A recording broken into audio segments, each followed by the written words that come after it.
I'm Liam McLindon and this is Dragonheart. Well, welcome to Dragonheart and it's live! I am joined today by Bill Long and the one, the only Disney's Mark Griffiths. How are you both? Not on Disney. Myself. Mark is, though. Mark's fantastic on Disney. Yeah, it's lovely. It gives you a wonderful warm feeling, which is only harmed when you realise that neither of the people on the show with you have ever seen Spinal Tap, which is shocking. Well, it's on the list now, Mark. Good luck. But also on the list today, we've got the Barnet game to talk about.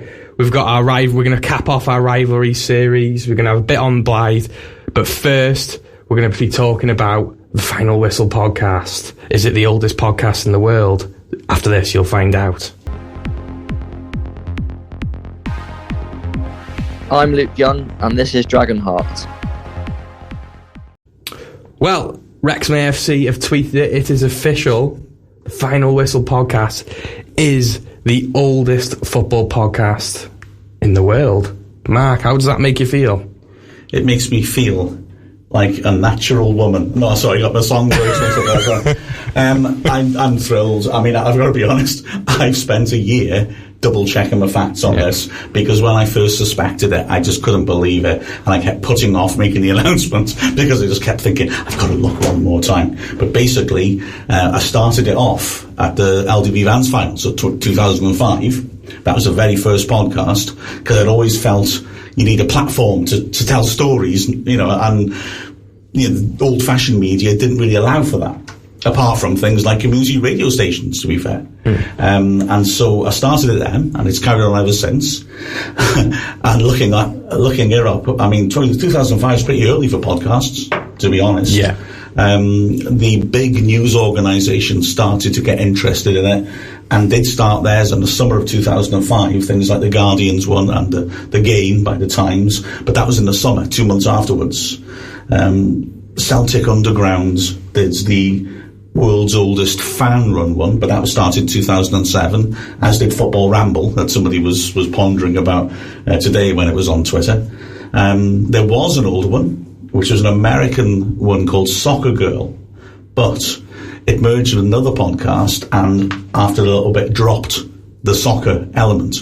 So it still exists, and it's older than us, but it's not been about football for about 15 years. Wow. So yeah, no question, we are the oldest podcast about football in the entire world. Which, it's incredible. It's 4 years older than the biggest podcast in the world, the Joe Rogan Experience. That's second biggest, if you don't mind. Yeah, second biggest now, but Bill, that's really ahead of its time, isn't it? By, over 10 years. Yeah. Well, if not a bit more, in a way, really, because we all know Jake Humphries, as the Football Ramble said, invented a podcast in 2020, didn't he? So, do you know what? How did that go about, like, from a technical point of view? Where were you uploading it to? Was it just the official Wrexham website? Or no, I ran at the time the Supporters Association's website, and I should say as well, we owe them a huge debt of gratitude. They paid out a hell of a lot of money for equipment, for commentary, and, obviously it was also being used for the podcast and things like that. So I ran their website, and I just had to embed it, and it was as laborious as handmade RSS feeds. There was nothing, there was no SoundCloud or anything now where you just bang it straight on there. It was handmade, and you had to type it all in. Oh, and it was a hell of a fiddle. And then you'd post it and then see it's not come up and realise that you've missed out one of those little greater than signs or something, and you had to go back into the code. So it was a bit of a laborious job, but it was great. I mean, there were a couple of things that made me think about this beforehand. One was that I interviewed Alex Ferguson at a Wrexham game when he was refusing to do any media. Why did he say yes to me? I guess because of my Disney connections. But I think it's because I pushed the sort of hospital radio element and, instead, because we did the commentary of hospital radio too, and fooled the old fella. And although he was quite grumpy all the way through, he was really good and talking about Darren playing for Wrexham and things like that. But then, what happens to that? I stick it on the Supporters Association's website. 30 people listen to it. And then it's sort of gone. It was essentially a private conversation. And then the other thing that made me think was just the ability to tell your own story. And now, I admit, it's obvious that, citizen journalism is a massive thing, isn't it? You look at what's happening in places like Ukraine or in places like Saudi Arabia and different places like that where people will tell what's really happening behind the scenes. I mean, I used to, for a little bit, I did match reports for Marchesal. I did their away matches. That's the old station, which was based in Gwersylt. And it was really frustrating. They take reports every 15 minutes on a match. That was all they were interested in. It was so regimented. And, for example, after a game at Gillingham, and this really made me think there's got to be a better way of doing this, a better way for people to tell other stories rather than the official story. We played at Gillingham with a striker, Scouse lad, called Steve Morris, who was a good striker and was a bit chippy, sort of bloke you like having in your team. He's winding up everybody. And he scored after 20 minutes at the Gillingham end, ran behind the goal, and, how shall I put this, sent a digital message to all the Gillingham fans as he ran past him. Certain number of fingers in the air. Less than 2. And they went nuts. And Priestfield is quite a scary area. It was like an ambush city, really. It's meant to be a rum away day, Gillingham. Yeah. Well, about a month before, there'd been massive trouble because Gillingham had played Millwall, and it really is narrow alley after narrow alley. It's real ambush country. So it was quite an intimidating place, and the atmosphere was intimidating. And after that, they went really crazy. We won, which made that mood even worse. And after the game, I was leaving, and I heard some right commotion behind me, and I turned around. The Wrexham bus, the team bus, was leaving, and Gillingham fans were outside throwing bricks at him. And I thought, this is a story. I'm not a professional journalist, but I can tell this is a story. And I ran to a call box because, you had to be Alan Sugar to have a mobile in those days. And I called the studio and I said, right, I'm standing outside Gillingham's game. I've just finished doing reporting for you. The Wrexham coach is being attacked by about 30 hooligans with bricks.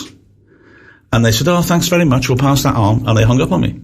And that was it. I mean, that was not a story. Nothing happened. And I just thought, you need a platform, don't you? You need to be, and I don't mean that in a sort of, I'm a nut job on the internet and I'll just put some lies out because I claim I saw it. But when things like that happen, it's great to have the control, the editorial control to put it out there and say it.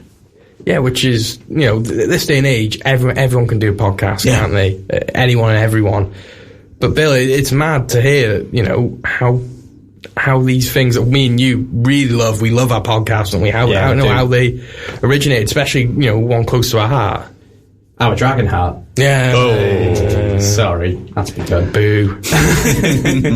Yeah, it's crazy. I remember listening to Final Whistle. I used to work in the industrial estate on a site called Avox. I don't know if you've ever heard of it. Well, it's been closed down for a while now, isn't it? But they used to let us listen to music while we were doing data entry, and I'd quite often listen to Final Whistle.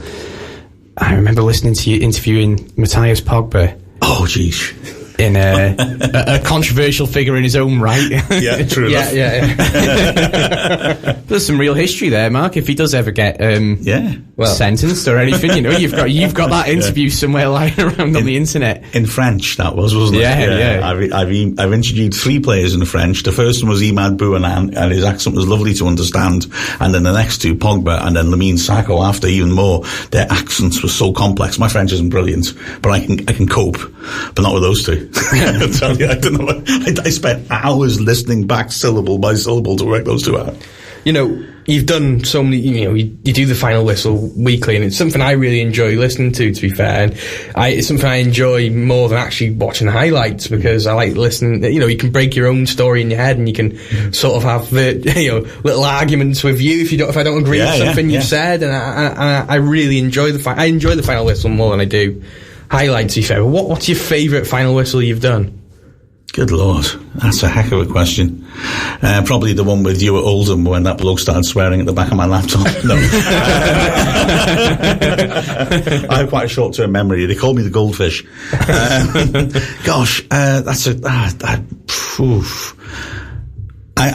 My favourite podcast that I've ever done was with Jeff Moss and his pal Ratu.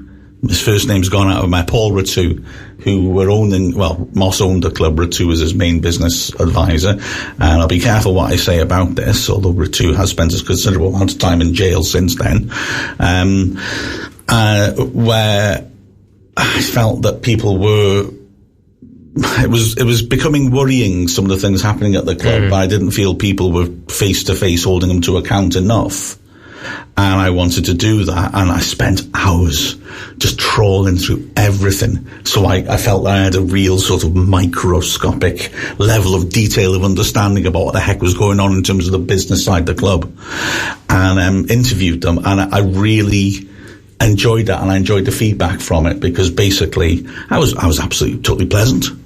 Don't get me wrong, but I knew the amount of detail, because like everything in life, if you do the backup work, it works. I had the level of detail to be able to hold them to account on things that they said, and kind of deliberately gave them enough rope to make promises that then they were held to afterwards. So that was quite good. I always had a little bit of sympathy in a way for Jeff Moss, in that I think that he came in with very good intentions, and then the financial situation changed, and he didn't, I think, make the right decisions necessarily of what to do about that and how to handle it. I think he came in with the right intention. So I was conscious of that too, but nonetheless, the club was about to become in jeopardy. So that was definitely my favourite. And that got a lot of really good feedback, because I'd managed to get answers on questions that they weren't really getting asked. Brilliant. Any specific game you enjoyed covering as well? When we got promoted, definitely in 2003, massively. I remember the Bury game more, actually. After we got promoted, that was fantastic, and going and doing interviews afterwards in the changing rooms and stuff, that was great. It was great fun. That we went to Bury, we'd already been promoted, they weren't very good. We filled out the whole away end, there must have been about 4,000 there, and we just thrashed them. We beat them 3-0, but I mean, it could have been 8 or 9. It was just that real sense of inevitability. We were on a roll, we were going to batter these, and it was tremendous that, and afterwards, it was just brilliant thinking we're on the up. And I think there's one podcast in the future, hopefully, that could really top that, and I think that's, when we get promoted this time, that'll be nice. A quality final whistle to do, won't it? The day that happens. Next February, yeah? Let's get it all wrapped up by then. Well, we best start defending better. Fair point. Well, speaking of final whistles, go listen to the last final whistle. It was really good. Of the 7-5, the Barnet game. So after this, we're going to talk about that crazy game. Hi guys, I'm Dominic Vose, and this is Dragonheart. Barnet. Dodgy Barnet. We've not got much to say about this game, have we, really? Wow.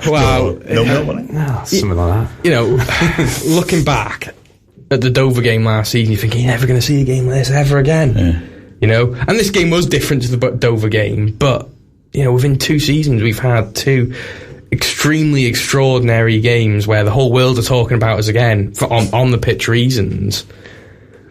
But this was different, wasn't it, Bill? Yeah, it was. I don't even really quite know how to unpack that game. I sort of feel like it's, when you come away from a game and said, if all their chances had gone in, we'd have lost 5-0, or if we'd have scored all our chances, we'd have won 7-0. Both of those things happened in the same game somehow. Me and a few people that I was at the game with were speaking to some Americans in the turf, in the tent that's outside the turf at the moment. Yeah. And they were asking us what we thought the score was going to be, and one of them said 5-2, and the other said 6-0. And I was thinking, these silly Americans, they're just coming over here thinking every game's going to be a goal fest. What do they know? Even my mum was like, oh yeah, then it's not going to be like that every game. And then it went, and they were right. They weren't right, because there was 12 goals instead of 7 or 6. Exactly. Strange. The atmosphere was very strange as well, I thought. A game to cover, like for me personally, honestly, you won't write this. I don't do the live text job on the website often. The last game I did that was the Dover game. So if you know that I'm on Live Match Centre doing the text commentary, it's probably going to be like 15-7 or something. But Mark, it was a crazy game to cover, wasn't it? It really was. It was. There were points where I thought we were going to score an incredible amount of goals. I mean, there was one when it went to 7-2. A bloke in front of 7-3, beg your pardon. A bloke in front of us shouted, "We want 10." And although everyone had a bit of a chuckle about it, I was thinking, but there's half an hour left, and the way this game's going, I think that's probably a 50-50 shout, to be honest. Yeah. And then there were points where we felt nervous. We were saying before we went on air that now, being able to look back at it, we were never in danger of dropping any points once we'd gone ahead the second time. That was the point where we kicked on, and they were never going to come back from that. But at the time, it did feel a little bit nerve-wracking that when it got it to 7-5, there's 6 minutes left plus a chunk of added time, even though actually, looking back at it, they didn't make many chances really in the last 20 minutes, although they played pretty well. But at the time it felt like, we could draw 7-7 here. Wow. And you've got to give credit to Barnet as well. They kept fighting. They really just kept fighting. And, there's some quality players that, the winger, what's his name, Idris? Is it, Idris Kanu. He looked a decent player, and that Kabamba, the striker, they could easily be playing at a higher level. But they really battled, and they really give us a tough game, Bill. I think sometimes, as Wrexham fans, especially post-takeover, we don't give opponents enough credit sometimes. No, we don't. I mean, last year when we played Barnet and we beat them 6-0, I think that was the worst I've ever seen a side collapse. They really, I think after the second or third goal that went in last year, they really just, that was it. You could tell their heads went. They were time wasting at 4-0 to try and stop more goals going in. But it was the complete opposite attitude, and ultimately they didn't get the 3 points and we did, so it just kind of doesn't make a difference in a way. But they kept pressing and could have been rewarded for it. It was at 7-3. The atmosphere was really good in the stands. Yeah. And then when the fourth goal went in, people started to turn, and I feel like Barnet maybe capitalised a little bit on the atmosphere turning a little bit. I don't know how does it feel in like covering it in the stands, because it's different when you sort of stood behind the goal when there's a bit of atmosphere there. I was too busy typing away to really absorb anything that was going on, to be honest. You thought it was 2-2, didn't you? I would say the atmosphere did get deflated. I think that's natural though. I was a little surprised, and I don't want to labour this too much, when we went behind the first time. The fans around us were quite angry in a way that they never were in the Dover game, and I thought that's interesting, because there's a good hour left of this match now. We've got a lot of goals in us. I'm not happy with how we're playing, but I'm not in this position. I think it's a bit premature to get angry, but that was just, I think, an instant reaction. Apart from that, the fans stuck with them until, like I said, it just went a bit flat at the end. But I understand that. I mean, the sequence was different from the Dover game, wasn't it? This was, we got it won, and now, hold on, we've gone really sloppy here. So I think that naturally made people feel edgy. I think as well, you're saying about Barnet, that game last season when they gave up at about 4-0. I think I felt the same way. It's about the same point in the game this time. When it went to when we got those 4 goals, I thought they've lost it. They've lost their heads. They've gone, and it's massive credit to them that they did dig in and pull themselves back. I thought, because that wasn't easy to do. Yeah, fair enough. I think talking from like a tactical point of view, it was the shape, wasn't it? Yeah. The shape was the issue. I mean, we were almost playing with like 5 at the back and 5 up front, weren't we? With Young and O'Connor in centre midfield pairing. I think that's got potential to grow, but they didn't quite know what their roles were, did they? That's why I felt like O'Connor, like you mentioned it the other day, Chay, that he looked brilliant and awful at the same time, didn't he? In patches of the game, and it's just. I break Tom O'Connor down as in he's not had much game time. Oh yeah, no, of course. Yeah, so I think you've got to give him 100% a bit of time to really embed himself into back to playing football and getting match fitness. It's all well and good being fit, but he's not barely kicked the ball for the last 6 months or whatever it has. You've got to give Tom O'Connor time, but that shape, Mark, it didn't work, did it? Let's be fair. It didn't, although I agree with Bill that it might work in the future. And I think I've said this in the commentary in the Final Whistle podcast, the oldest podcast in the world about football. I think that we are so ingrained in that 5-3-2 shape that we played that just this subtle alteration, I think I don't want to say it threw us off kilter, but it certainly, players were so used to their job and what they need to be doing and where they need to be at any set phase of play, that instinctive ability to be there wasn't there. And I think, on reflecting on this further, that's the beauty. I can keep plugging now, Final Whistle. But Final Whistle is, I mean, I like doing that now, having the hot take straight afterwards and then doing that the next day, because it gives you a chance to sit and think about it. And I've been thinking about this, and I think in a way, if I could put it this way, you've got 3 centre mids normally. So usually he's Young in the middle, but he's not really a holding midfielder. And then Davis to his left and Jones to his right. And that does give you a bit more, to be simplistic about it, coverage, lateral coverage. Davis naturally is going to help out and double up with the left wing back when the ball's on that side of the pitch. Jones, who, let's be fair, does the running of 10 men anyway, is always going to be there to double up on the right hand side so we've got a bit of extra cover there. I think committing Lee forwards, and this is definitely not a criticism of Lee, who I thought was the best player on the pitch, but just that alteration, naturally 2 men, it's more narrow than 3 men. So Young and O'Connor are more central, sitting in front of a back 3.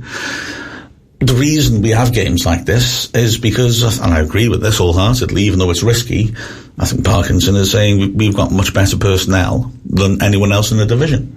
So, we attack. We throw bodies forward. So our wing-backs really do spend a lot of their time very high up the pitch. It's difficult to make that recovery run. That does leave your wide centre-backs exposed, especially if they join in. Cleworth and Hayden love to join in. And if you've got those 3 centre mids, you've got a bit more coverage, if you like. So there's a natural, if McFadden can't make the recovery run, Davis might be able to. It's a little bit more balanced. Yeah, I think that's fair. I'm not saying it wouldn't work. I'm really not saying that. I think if we get used to this, I think there are other questions if we try to persevere with it. But I think it could work, definitely. But I think that there's an issue there, and I thought Barnet did. The other element, like you say, Barnet played well. You got to give them credit for it. They had quite a sort of funky formation. It was quite unusual. It was a bit fluid. Carney was a left wing back, but he'd pop up on the right wing. I mean, wow. Yeah, you can see why they'd score a lot of goals and let a lot in, Yeah. And I just think sometimes they work those overloads quite nicely. So we have an area of deficiency out wide, where players are committing forwards and we're a bit understaffed. And then you've got Barnet popping an extra player up in that area. And you look at the build-ups of a couple of the goals, they're also committing the wide centre-backs forwards. So that the goal, which one is it? The one that was pulled back for, I want to say Cardew, the 3rd goal. Collins, the right-sided centre-back for them, has got in behind our defence. As Hayden or Cleworth might want to, but there's a big space there because they passed it around. Players didn't quite cover. McFadden didn't make the covering run, and suddenly you've got a centre back just popping up 15 yards out, completely unmarked, because the spaces wide of those centre backs was sometimes empty because the players just didn't. If there was decisions to be made, they weren't making them quickly enough. Perhaps it was fascinating to look at afterwards. Yeah, but not at the time. So it was terrifying. It was like it was a weird. This game really was a weird cocktail of us trying something new, Barnet being a bit unorthodox and crazy, and just goals that wouldn't usually go in just actually happen to go in. Chances actually happen to go in. So I think leading on to the Blyth game, would you pick the exact same team again just to see if it works? That is a fantastic question. I'm increasingly feeling that whatever Parkinson wants, only the strikers are likely to get rotated. That's my first thought. I don't think he's going to make big changes for this game on Saturday. He hasn't had history of it in the past, has he? The Marine game, really. He played strong teams, didn't we? And things like that. And then Davis, I'm assuming, will be fit in time. But then Lee was terrific on Saturday. I mean, so I guess that's what he gets paid the money for. He's going to have to make a decision on that. Blyth are doing badly at the moment, but on the other hand, they're going to throw the kitchen sink at us, aren't they? This is a chance for glory, so it's an interesting one, that's I think. Moving back to the Barnet game, Billy, what are your, as a fan in the stands, you're the man in the stands, when that final whistle blew, what was the emotions? Because, you know, we've got jobs to do. We can't really absorb the atmosphere as much, can you, usually, to what you guys have? I don't really know how to describe it. I've walked away and felt like the crowd was more upbeat after a draw or defeat in the past. It was really weird. I think people were just shocked, almost shell-shocked. But, you know, you came away from the Dover game in a similar amount of shell shock, but I think because we'd come back so dramatically, people were absolutely buzzing. We almost felt like we'd almost thrown it away when we clearly hadn't. You know, like Mark says, I haven't looked at it properly back, but, you know, I'm sure if you look at it, it was never really in doubt, apart from one wonder goal to get it to 4 and just a bit of switching off. And people were complaining, people were walking out and they weren't happy. And I think there's a lot of expectation at the racecourse at the moment, and it kind of happened with the Gateshead game where people were complaining and we'd won. I think we do need to take a step back and just appreciate the fact that we've just won 7-5, you know. Yeah. We scored 7 goals. Yeah, we've let 5 in, but we scored 7, and the only stat that matters at the end of the year is the fact that we got 3 points. So, on the flip side to that, though, you can see where the anxiety is coming from, because we're going to be playing Boreham Wood in a week or so's time. You'll forget about the Blyth game for a second. It's a big-ish game, but if we lose that, it's not the end of the world. Playing Boreham Wood the next Saturday after that's a huge game, and we all know Boreham Wood, Mark. They're a strong defensive unit, and they've got some quality players. You can't play like that against a side like that. No, absolutely not. And that's the balance we have to strike, because our away games as well have been a little bit unusual, haven't they? Where we've seemed to be caught between really going at teams or not. Yeah, exactly right. And I do understand. I'm slightly playing devil's advocate, because I'm in Bill's camp. I just think, we just scored 7 goals. I think I'm right that in the league we're still outscoring Man City, I think. Yes. I mean, this is madness. We're scoring more goals than anyone else in the entire country. So I think we need to feel positivity. Yeah. But I feel that, but I do also feel, I do get, we've let in 5 goals at home 3 times in a year. That's not right. But I do think it's partly because of Parkinson thinking, right, I've got the firepower, I've got the quality of squad, I've got the money, and therefore what do? I go out and I dominate this division by smashing into teams. I've got to be fair as well. I don't think it was completely negative come out. I think people were a little bit more numb rather than being angry. You know, you come out of the racecourse sometimes and it's just pure frothing anger, isn't it? You know, like, not so much since the takeover, but in general, in the past when we've thrown away games and stuff, you know, people are really livid. I don't think it was quite like that. It was more quiet. People were just really subdued coming out of the ground. It was a hard one to digest, though, because, you know, one of our other hosts, Neil, he was a bit disappointed, wasn't he, when he's usually really positive after the games. I was initially disappointed. With my reaction to games, I usually have to sleep on it, and then my opinions usually completely change. Yeah, you say Neil was a bit negative, not as much as you were. Yeah, I was. You were going nuts. I was fuming. I was really.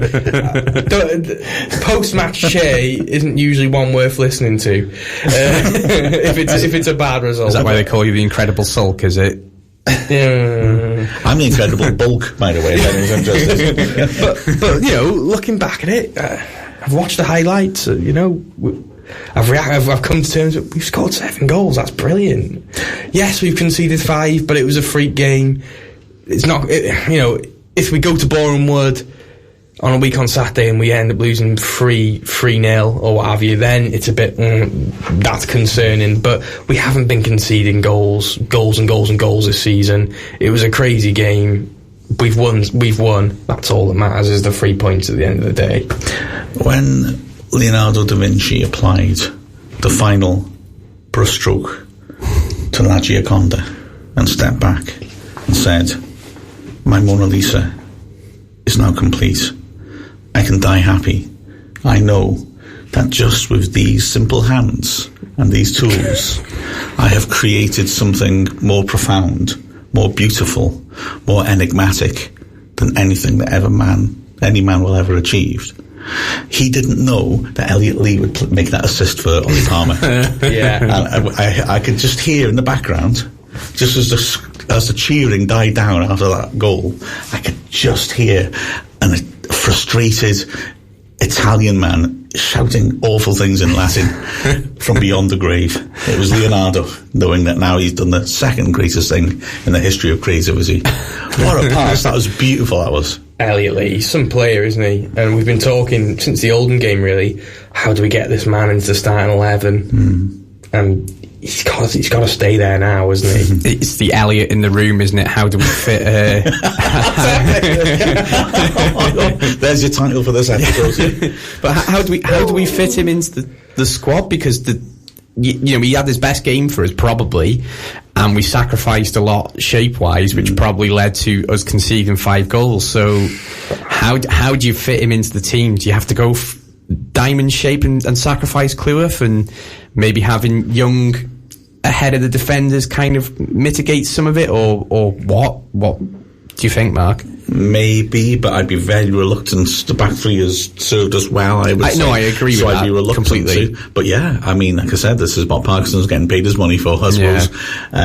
If I could throw another question to complicate that even further, how are we going to get the best out of Jordan Davis if we use Elliot Lee in that role? Now, I'm not saying, okay, if we play that system we played on Saturday, I could see Davis doing a perfectly good job alongside Young or alongside O'Connor. Absolutely.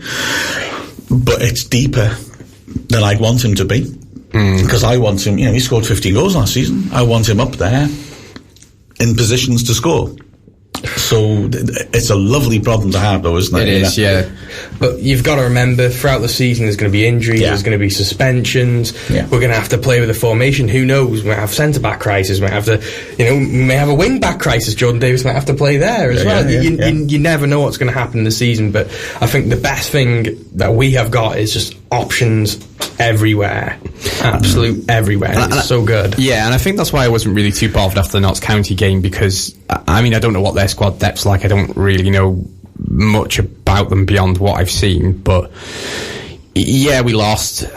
But I just think we've got the depth to last the marathon of the season, really. And when you've got to choose between Davis and Lee, it seems like a headache, and I think a lot of fans get frustrated, thinking, "Oh, how are we going to do this?" But if we win, who cares? Like, if Elliot Lee doesn't start another game this season and we go up, as much as I like the bloke, who cares? It doesn't matter. And does the it? one thing we've got over the other top teams is we've got financial superiority, which Chimanga is rumoured to go into Birmingham this week. There's League One and Championship clubs looking at Langstaff. If there's big offers coming in for them, then these clubs can't really. Chesterfield, Notts County doing well, but can they really say no to big figures? We could say no to your people who offer Paul Mullin a lot of money. Well, the contrast is that those two players are clearly in demand, and we gave Mullin a contract extension. Yeah. So someone's going to have to come in with mega money, aren't they, to take him off our hands? And even then, we do have players who we can bring in as well, and we've got and the rest of the squad's quality. So I'm not really worried about that Notts County loss as well and truly behind me. I am anxious for the Borehamwood game that's coming up. We'll talk about that more next week. But yeah, that was one crazy game to break down, wasn't it? And it was I said this after the Dove game, it's a game we'll never see again, but who knows, there's always next season. After this, we're going to carry on with our rivalries section. I'm Aaron Hayden, and this is Dragonheart. Well, rivalries, and the final batch of this rivalry section we have been doing for the last few weeks is the other Welsh clubs. And I think a lot of the younger listeners, even the younger listeners wouldn't have even seen us play against Newport unless they seen us play him in the FA Cup not so long ago. The other Welsh teams, you'd think there's a niceness, there's sort of a thing. But back in the day, Mark, the Cardiff game would have been a big one, wouldn't it? Oh, yeah. I mean, I can't help thinking from that perspective that you look at where Cardiff and Swansea are now, and younger fans would think, they're naturally always above us then, are they? They're much bigger than us. But you know, in the 90s, when we got promoted, it was us and Cardiff both getting promoted at the same time. And in the 2003 season that we got promoted, Swansea nearly dropped into the conference. Things change. And those games were proper rivalries. Like you said, the Cardiff one was the really spicy one. That was North against South. And it was a fairly even one. They were quite frightening, their fans, when they used to come to our place. They used to have a group of about 30 of them, who I'm sure they were called the doctors or the surgeons or something. They used to wear all white, like hazmat suits, all in one, and they were terrifying. And the TV would like show them, or they'd show them doing that Ayatollah thing they do, where they slap their hands on their heads, and they would say, "Oh, it's really fun. Oh, look at those fun guys!" Like they were, you know, people wearing fancy dress at a test match. But no, they weren't. They were frightening. And that Ayatollah thing was more of a, to them at least, a war cry. And they were quite a frightening bunch to play against, and the games were always really, really spicy on both sides. I remember us playing at Ninian Park, Cardiff's old ground, and getting 2 players sent off in the first 20 minutes. Barry Hunter, who I'm sure threw up straight after getting sent off because he was so upset. I'm positive that happened, and it wasn't just a weird dream I had. And then Gary Bennett as well. We got battered 5-0. But they haven't seen us batter Cardiff 4-0, and I think 5-1, if I remember correctly. And Swansea have seen us. My most satisfying Swansea game was in our promotion season, 2002-2003. We absolutely ran rings around them, beat them 4-1. In midfield for them was a young Frank Lampard, learning the trade on loan to them. And he gave a penalty away at the race course, didn't he? Yeah, that's right, yeah. So that was great. Sorry. My memories, I don't have it. I think we played them in the 03 season to Cardiff, didn't we? Swansea we did. Swansea, we played Swansea. We definitely played Swansea, and we beat them that season, didn't we? I don't really have a great memory of it, to be honest, because I was so young. But my biggest memory of us playing Swansea wasn't the last game at their old ground against Swansea. Is the Welsh FA? It was that Welsh Premier Cup that was brought in when they banned us from the Welsh Cup. And they beat us, didn't they? Yeah. And they beat us at the racecourse in that Welsh Premier Cup as well. Lee Trundle played for us. So that's my memories of Wrexham playing. Didn't you meet Den Perry in that? Yes, I did. I shook his hand outside the ground. The guy on Phoenix Nights, So, I met him outside the ground that day. But and I went with all the Bill's mates, funnily enough, without Bill. Yeah. Now he finds out. Yeah, well, no. But all I remember for that game was it 2-1 in the end. Yeah. And Simon Spender scored a consolation goal, didn't he? Because one of Bill's mates was giving Simon, I don't know why, he used to give Simon Spender jip all the time. Yeah, Matthew Clutton. Yeah, he used to give Simon Spender... Name and shame, that's it. All sorts of... And I really like Simon Spender, to be fair. There's this other fan who was like, he's part of our team, leave him alone, sort of thing, throughout the whole game. I remember... In fairness, must clarify, me and my mates were about 16 at the time. It's not like it was like last week or something. But anyway, that game I remember thinking, oh god, they're better than us now. And Lee Trundle was loading it up and what have you. I loved that guy when he played for us. But my real Welsh derby memories are from Newport, really. I remember the purple jumper game when we beat them. The atmosphere was electric, wasn't it? It was electric, and it was a Sunday game as well. The purple jumper, I must say, there was a fan in the opposite stand, the Newport stand. He's wearing a purple jumper, and he got terrorised by the Wrexham fans, and it was hilarious, wasn't it? It kind of came out of nowhere. Wasn't he giving? He was giving it large, in all fairness, but and then he was soon quiet after about 10 minutes of chanting. Aimed in his direction. And we won that day, but there is that Newport game, isn't there, Mark, which will all be in all Wrexham fans' memories. They beat in the playoff final, and I'll never, ever, forever forgive them for that. Exactly, a playoff final at Wembley 2014, I want to say. And we were the better side that day as well, weren't we? It was a poor game, though, wasn't it? Sorry, really tight. Yeah. I had just grim feeling commentating on it. I couldn't see us scoring, and especially Brett Ormrod missed an very easy chance. That's the game, I think, in all the time I've been commentating, that I enjoyed the least. Yep, same. Because I remember, sort of kicking the ball under the desk. I was so frustrated by it. It was horrible. I just had this inevitable sense that something bad was coming. I knew we were going to lose that game because Cardiff had won the championship, if I remember rightly. Swansea won the League Cup. Swansea won the League Cup. We won the FA Trophy, and the only of the four big Welsh teams were Newport, and it was just like, they're going up, aren't they? They're going to... That mean every one of the Welsh clubs will have done something which wasn't good for us at all, really. That would... which is a crying shame looking back, because that season, if we would have gone at that year, that would have been one of known as Wrexham's best ever seasons, wouldn't it? Yeah, oh gosh, yeah. But it was a fantastic season, because we were a great side, and especially after the 98-point season, to pick ourselves up and win the FA Trophy. It's an amazing season, but to get promoted that season, it would have been one of the best ever seasons. Yeah, but definitely. It was so sour. Just to thinking of that game, it brings me... it's the first game I ever walked out early, and it's the first game I ever cried at as well. So, yeah. Wow, what an uplifting podcast this is. Well, I've got a traumatic memory of a Newport game, if that's any help. Yeah, go on. When I was in Yale College, upper sixth, year 13 as they call it these days, I missed a Welsh Cup tie at the racecourse, Wrexham against Newport, a quarter-final, or semi-final actually maybe, because there was this big party in Llangollen, and I decided that I planned out very meticulously a romantic conquest that I was going to achieve, and it's absolutely failed. It was a disaster. It's probably the first time in my life I really had a bit too much to drink and felt a bit unwell about it as well. And then it turned out Wrexham lost 3-2. So having spent part of the evening thinking, I wish I'd gone to the match instead, this is a nightmare, this. And it turned out even that was a nightmare. So I blame Newport for all of that. All of rightly so. Is there any other Welsh rivalries? TNS.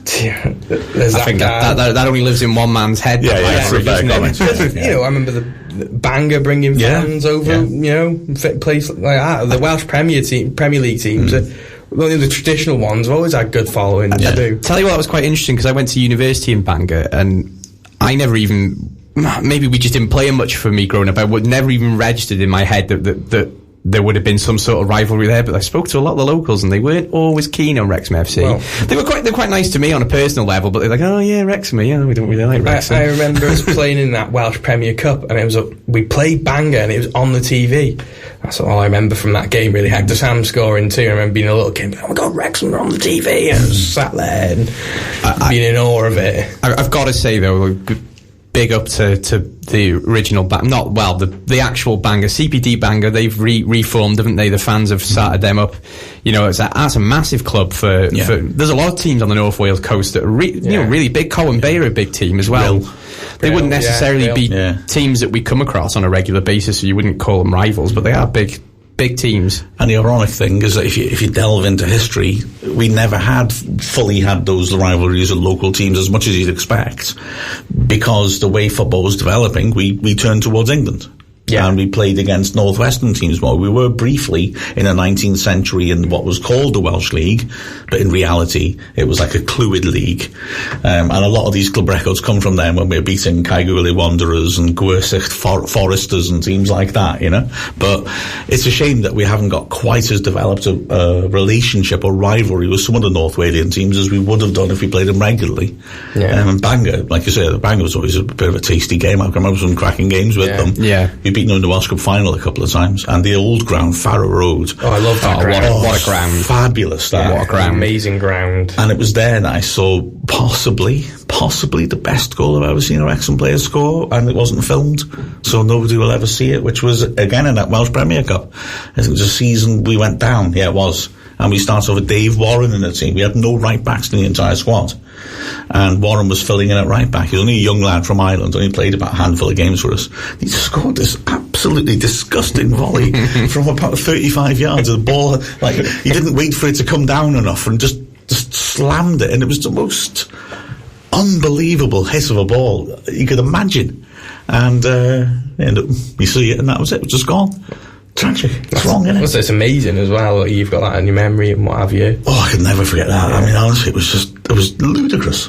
But yeah, and as well with these other Welsh football teams, as much as there's a bit of a rivalry, you want to see them do well because you want to see the Welsh national team do well. I think the stronger all the big Welsh teams are, and the Welsh football tier systems themselves, the stronger the Welsh national team are going to be. And in the next couple of months, we're going to be talking more about the Welsh national team. Are you saying that you wished Cardiff well when Neil Warnock was their manager? Wishing not that I want to get personal, but wishing them well is maybe a bit strong. Yeah. But it's like you want us to be better than them, but them to also be good, so that the Welsh system benefits, really, isn't it? Yeah, and when Neil Warnock was manager. Of the Welsh football, we'll be talking a lot more about that in the next few months with Qatar and what have you. Yeah. So, yeah, after this, we're going to finish off the podcast and talk a bit of Blyth. I'm Harry Lennon, and this is Dragonheart. Blyth, I think one of the more cooler games we could have drawn, really, in this qualifying FA Cup, whatever it is. Because there's a lot of historical significance, isn't there, Mark, to this game? Oh yeah, fantastic. The obvious one. Oh, sorry, just kicked Chay in a prelude to what the Saturday's game sounds like Newport County. Yeah, absolutely. The 77-78 game was an epic, and I feel like something's coming on here. Uncle Griff's Bedtime Stories. Ah, yeah, settle down, everybody. It's time to hear about Blyth Spartans. No, it was crazy. So that they did amazingly well. They got to the 5th round of the FA Cup, a non-league team. They'd had to play about 3 qualifying rounds to get to the first round. They'd won at Stoke, fair play. And then, of course, that was our great season. So we had already got to the quarterfinals of the League Cup. We would win the 3rd division. We would win the Welsh Cup. And here we are in the 5th round of the Cup at home to a non-league side. We're flying and we're thinking this is fine. But we missed a lot of early chances. They score. A bad back pass by Alan Hill, and the centre forward's through and he scores. And then we are toiling away and we just can't get the equaliser. 2 minutes left. We get a corner on the left-hand side. Les Cartwright sticks it in there. And it gets cleared behind for another corner. The ref says it wouldn't have counted anyway because the pitch was rock solid and the flag had come out of the ground, and he was being finicky and saying if the flag falls out of the ground you've got to stop the game, which strictly speaking is the rule. So he puts it back in. Cartwright takes it again. The keeper catches it and the ref says the flag fell down. So he comes and he sticks it in again. Cartwright sticks a 3rd corner in. Keeper misses it. Dixon McNeil gets up at the far post and heads it in, and we've drawn. I mean, daylight robbery to get an equaliser like that. Yeah. I mean, that is so cruel. And so the replay was played at Newcastle's ground. We'd beaten Newcastle last round. Just to really be horrible to Blyth, when the draw was made for the 5th round, it's Blyth away to Wrexham or Newcastle, which is just down the road. What a game that would be, Newcastle. And then we go and knock Newcastle out in the replay. Newcastle, because the North East is just alive with this Blyth Spartans Cup run, which is outrageous, they let Blyth play at their ground and it sold out. Unbelievable crowds. Wrexham players talked about how they thought they weren't going to be able to get into the ground on time for kickoff because the crowds were just astonishing. And we get given the same referee in those days for the replays. He gives us, having given us that corner, he then gives us a very soft penalty. The cross comes in, Dixon McNeil's underneath it, he falls over. It's hard to see, but it doesn't look like there's much contact. Ref points to the penalty spot. Graham Whittle comes up. The pitch this time, instead of being rock solid, is an absolute glue pot of mud. It's awful. Graham Whittle would take his penalties by sprinting up and smashing them, and you sort of think, ooh, you could slip here. But he does it. He charges a beautiful penalty. And then, just before half-time, Dixon McNeil scores a brilliant half volley, right foot, top right corner. And Wrexham with 2 up. Goal. But then Blyth come back, dominate the closing stages. They get a goal back with about 6 minutes left, and Wrexham have to dig in and survive. So, yeah, I mean, that game, we have played them other times. We've knocked them out of the FA Cup twice in the 30s and the 50s. We played them in the Debenhams Cup, which lasted 2 years. And the idea of it was that 2 teams outside the top 2 divisions and got furthest in the FA Cup would play each other for a trophy. And we played them in 1978 at the end of our big season. I would say these don't count. These are more friendlies than a real game, perhaps. Yeah. But also, it was over 2 legs, and a lot of our players are missing because a lot of them were in the Welsh squad. And the Wales team went on tour.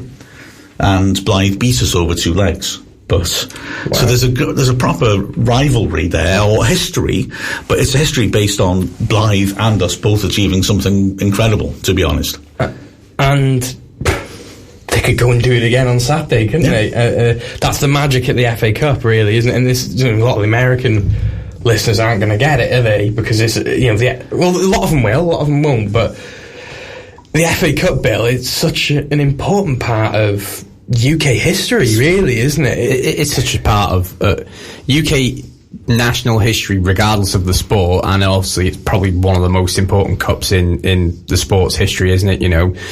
The idea of, there's only a handful of cups really in world football where teams much lower can get to that sort of level. I think the French equivalent of the FA Cup, that's quite often has teams from similar-ish sort of levels. They get into that. And there was a team from an island, wasn't there, that played not too long ago. Yeah, all the French territories are counted as part of France, and therefore their teams can play in the French Cup. Right, so, for example, if you're a football team in New Caledonia in the middle of the Pacific Ocean, you are allowed to enter the French Cup. Now, in reality, a lot of these teams don't.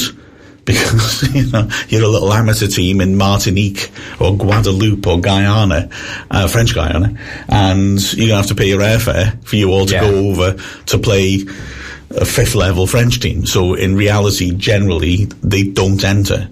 But they're allowed to, and sometimes they do, yeah, absolutely. Yeah, and so that's obviously fascinating, but the FA Cup regularly gives loads of different mad ties, doesn't it? Mad ties and mad results. Obviously our very famous result against Arsenal, but we've got lots of other giant killings as well, haven't we? Yeah.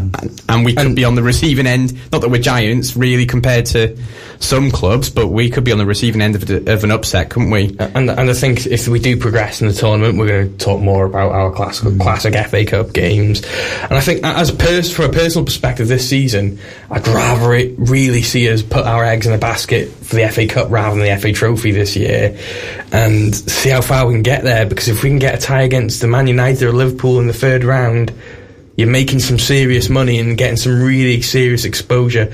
Like this weekend, again, a lot of exposure. We're going to be on the ESPN, man, which is wild, isn't it? It is brilliant, isn't it? I'm a little surprised the BBC didn't pick us as their game. I do understand the attraction of they're showing Chesterfield against the lowest team left in the competition. Yeah, I do get that. Yeah. But the history of Wrexham and Blyth, I'd have thought, plus the fact, I think, as you say with ESPN, the organisations are keen to cover us, I thought would mean that they would. But I get the Chesterfield thing. That's I get it, but I'm surprised of it as well. I thought we were the obvious tie around. Perhaps the BBC are kind of banking on us getting through and going to pick us next time. Not that I want to put the kibosh on it. I'm not saying that personally. Just maybe that's what they're thinking. But there's some. If we just get past this round, the first round, there's some really tasty games we could have in round one, isn't there? The rivalry section that's already happened previously have detailed some of those games that we could draw. Crewe or Port Vale could be huge games if we went through. Pompey are in League One still, aren't they? Yes, Sheffield Wednesday are as well now. Derby. There's a lot of money to be made and a lot of epic games to be had, even in the first round. So I can still see this as an important game for Wrexham too. Yeah. Chester are still in it. Of course. Remember them? Did they beat Hanley in the end, did they? I want to say yes. It's under me worry now. They had a replay, didn't they? Yeah. Well, it'd be funny if they didn't now. It shows how much we care about Chester. Anyway, there's going to be commentary of the game on Saturday. Obviously, there's not going to be any TV screens in the UK covering it, so listen to the coverage, the AAA, if you want that fan experience in the ground, check that out on YouTube. Of course, the Final Whistle podcast and the Hot Take podcast, which comes out immediately after the game. And of course, Dragonheart now on Wednesdays too, so please get here from the Calon Studios live. From the city centre. So please listen, please enjoy. Thank you very much. This has been Dragonheart.